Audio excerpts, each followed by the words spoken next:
Hello everybody and welcome to the channel if you're new here. Today we're going up Table Mountain in a cable cart, which was an amazing experience, and I want to tell you all about it today and what we got up to exactly. Hello everybody and welcome back to the channel. We have got so much content for you today here in Cape Town, South Africa. We are currently on Table Mountain, one of the most beautiful parts of South Africa and arguably the most visited tourist destination. You can see the incredible views behind me. They're unbeatable. Make sure you come here on a good weather day, because when it is windy and when it is cloudy, you will see absolutely nothing here. But on a day like this, when it is sunny, when it is 30 degrees almost, and it is just absolutely fascinating with no wind. It is a little bit hot, so if you're like me and you're pasty, wear your sun cream. So in the far distance, you can see Robben Island, and Robben Island is where Nelson Mandela was imprisoned for many years. It was an incredible story that he has, and he was spending a lot of time in a very small cell. It wasn't even long enough for you to lie in. It was absolutely tiny. I've been to it. You used to be able to go into the prison and actually see what his cell was like, but now you have to view it from the outside. But I highly recommend going to Robben Island, because the actual prisoners who spent time with Nelson Mandela in the prison will take you round, and it is a fascinating experience. But here on Table Mountain, you can also see the 2010 football stadium, and that is an incredible moment for South Africa when they scored in the World Cup in 2010, one of the most notorious World Cups in football history. Not soccer history, it's football.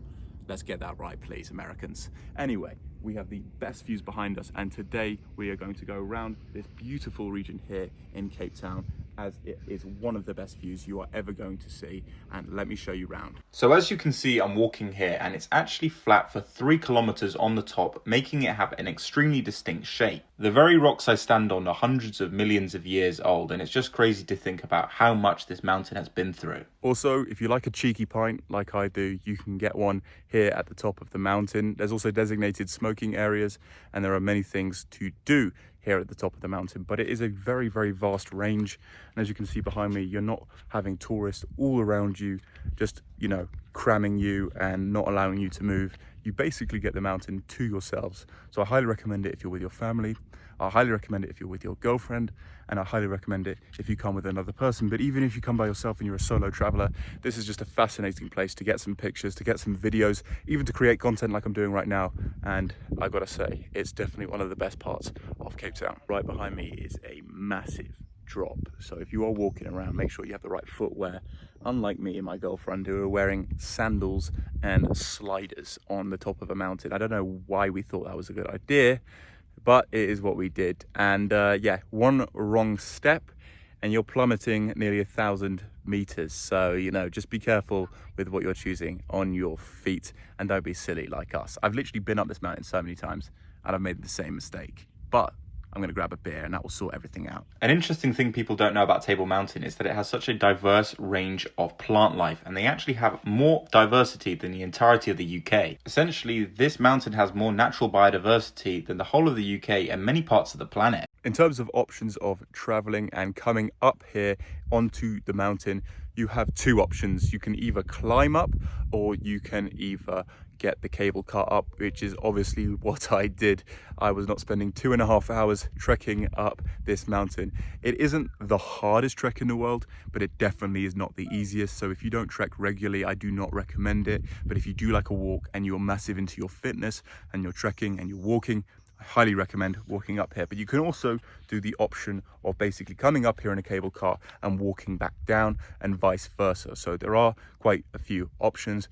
But yeah, if you're a little bit lazy and you want to drink at the top, I would do what I did and get the cable cart, even though it's about, £10 there and back, but it's definitely worth it. Also, if you do like climbing, or you do like seeing more than just one mountain when you're in Cape Town, you can see Lion's Head, which quite literally resembles a lion's head, and that is right next to this mountain. And you've also got Camps Bay just in the distance, which we'll see on the way down in the cable cart.